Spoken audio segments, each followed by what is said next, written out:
melihat dari Filipi pasal 4 ayat 4 sampai 7. Disilakan.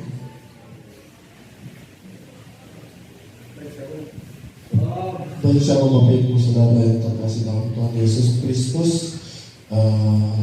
Saya menyapa selamat sore buat kita semua. Apa kabar? Saya yakin dan percaya kita semua adalah orang-orang yang luar biasa. Nah Bapak Ibu Saudara, apakah kita pernah dengar lagu Doraemon berkata, aku ingin begini, aku ingin begitu, ingin ini, ingin itu, banyak sekali. Nah Bapak Ibu Saudara, kalau kita dengar lagu itu sekilas waktu kita kecil kan kayak lagu ini biasa aja. Tapi Bapak Ibu Saudara, pada kenyataannya lagu ini sebetulnya adalah realitas kehidupan. Kenapa? Karena pada saat kita mendengar lagu ini, bahwa lagu ini sebetulnya menjadi keinginan hati kita, bahwa kita ingin segala sesuatu yang kita inginkan itu terjadi dalam kehidupan kita. Nah tapi pertanyaannya Bapak Ibu Saudara, apakah keinginan kita sesuai dengan keinginan Bapa Surgawi kita? Dan yang kedua, apa respon kita sebagai anak-anak Bapa ketika keadaan kita yang kita alami saat ini tidak sesuai dengan apa yang kita inginkan? Nah tentu itu Bapak Ibu Saudara yang akan saya bahas, yang berkaitan dengan nas saya pada sore hari ini dalam Filipi pasal yang keempat, ayatnya yang keempat sampai ayatnya yang ketujuh, dengan judul perikop nasihat-nasihat akhir. Beginilah firman Tuhan. Bersukacitalah senantiasa dalam Tuhan. Sekali lagi kukatakan bersukacitalah. Hendaklah kebaikan hatimu diketahui semua orang.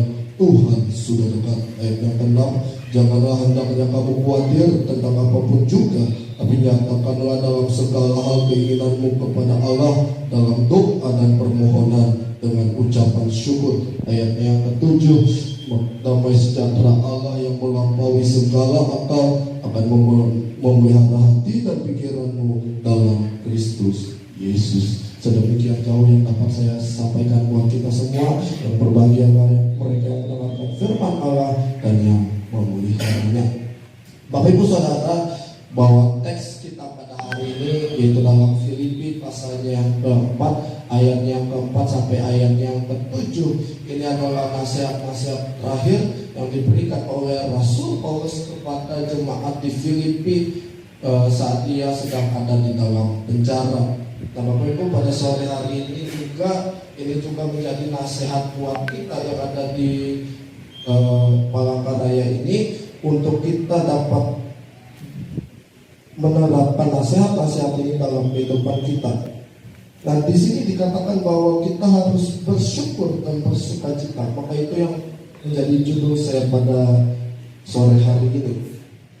Mengapa demikian Bapak Ibu? Karena di dalam ayat yang keempat bilang, bersukacitalah senantiasa dalam Tuhan. Sekali lagi kukatakan bersukacitalah. Rasul Paulus sedang ada dalam penjara, namun dia menulis suratnya dengan berkata bersukacitalah senantiasa.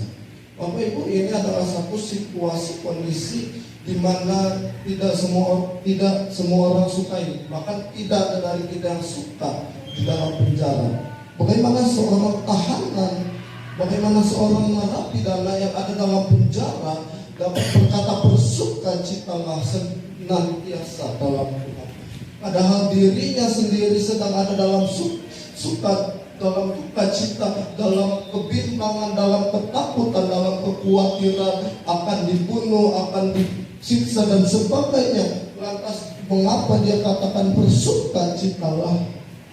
Ini juga yang harus kita renungkan Bapak Ibu, bahwa setiap kita, siapapun kita yang ada pada hari ini harus bersyukur dan bersukacita. Maka dari itu saya mengambil 3 poin sederhana buat kita semua yang hadir pada sore hari ini. Yang pertama, bersyukur dan bersukacita harus menjadi gaya hidup dalam segala keadaan. Yang tadi saya bilang di ayat yang keempat, di mana Rasul Paulus sedang ada dalam namanya penjara, yang sedang menjadi narapidana pada saat itu karena dia memberitakan Injil, Bapak Ibu. Nah, ketika dia berkata bersukacitalah senantiasa, ini juga bukan hanya dikatakan sekali, tapi dikatakan sekali lagi kukatakan bersukacitalah. Bapak Ibu Saudara, kalau kita sering baca Alkitab, kita menemukan banyak pengulangan dalam Alkitab. Ketika kita membaca pengulangan itu, yang harus kita pahami bahwa pengulangan itu artinya adalah sesuatu yang penting, sesuatu yang sangat-sangat detail, yang perlu kita pahami, yang perlu kita renungkan dalam kehidupan kita, bahwa itu sangat penting dan menjadi pedoman bagi hidup kita.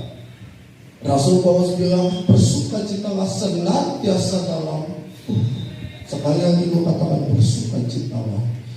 Bagaimana orang yang ada dalam keadaan sebagai narapi tidak dapat berkata bersukacitalah? Kedengarannya mustahil Bapak Ibu Saudara. Tapi Alkitab bilang bagi Tuhan tidak ada mustahil.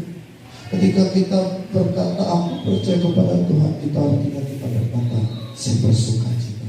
Yang kedua Bapak Ibu, bersyukur dan bersukacita harus dilakukan. Bersyukur dan bersukacita membangkitkan damai sejahtera. Dan yang tentang berkata, janganlah hendaknya kamu khawatir tentang apapun juga, tapi nyatakanlah dalam segala hal keinginanmu kepada Allah dalam doa dan permohonan dengan ucapan syukur. Damai sejahtera Allah yang melampaui segala akal akan memelihara hati dan pikiranmu dalam Kristus Yesus. Yang saya catat dari ayat ini Bapak Ibu, bahwa bersyukur dapat membangkitkan damai sejahtera. Bersyukur itu dapat mengatasi kekhawatiran. Apapun yang menjadi kekhawatiran kita pada hari ini Bapak Ibu, ayo bersyukur dan bersukacita. Ayo bangkitkan imanmu. Kenapa kekhawatiran dapat terjadi? Karena kamu kasih ekspektasi yang terlalu tinggi, sehingga ketika kamu mengalami sesuatu yang tidak sesuai ekspektasimu, kamu akan kecewa dengan Tuhan sehingga kamu khawatir. Tapi ketika kita bersyukur dan bersukacita melalui doa, kita dapat mengalami damai sejahtera Allah, ada sukacita yang mengalir dalam kehidupan kita. Dan yang terakhir Bapak Ibu Saudara, yang ketiga, bersyukur dan bersukacita dimulai dari pikiran. Dan yang ke-8 bilang, jadi akhirnya saudara-saudara, semua yang benar, semua yang mulia, semua yang adil, semua yang suci, semua yang adil, semua yang suci, semua yang disebut kebajikan dan patut dipuji, pikirkanlah semuanya itu. Bapak Ibu Saudara, kata pikirkanlah itu dalam bahasa aslinya adalah logis geste. Artinya adalah kita merenungkan, memperhitungkan, mempertimbangkan dalam kehidupan kita untuk masa depan kita. Apa yang diperhitungkan, apa yang baik, apa yang diperhitungkan, semua yang benar, semua yang adil, semua yang suci. Itu yang perlu kita perhitungkan dalam pendidikan kita. Aku orang yang diberkati Tuhan, masa depanku penuh harapan. Katakan amin. Apa yang kita pikirkan, semua yang benar. Apa ketika kita dalam menghadapi masalah tantangan hidup, kita berkata, aku dapat melakukan segala sesuatu di dalam Kristus yang memberi kekuatan kepadaku. Dan Bapak Ibu Saudara, ini tidak mudah, tapi kita bisa mengalami pikiran yang positif bersama dengan Tuhan. Kita dapat menanggalkan pikiran yang positif, karena Alkitab berkata, hati yang gembira adalah obat yang manjur. Alkitab juga bilang, jagalah hatimu dengan segala kewaspadaan, di situ terbaca kehidupan. Amin. Tuhan Yesus memberkati. Sekali lagi Terima kasih Bapak buat hari ini.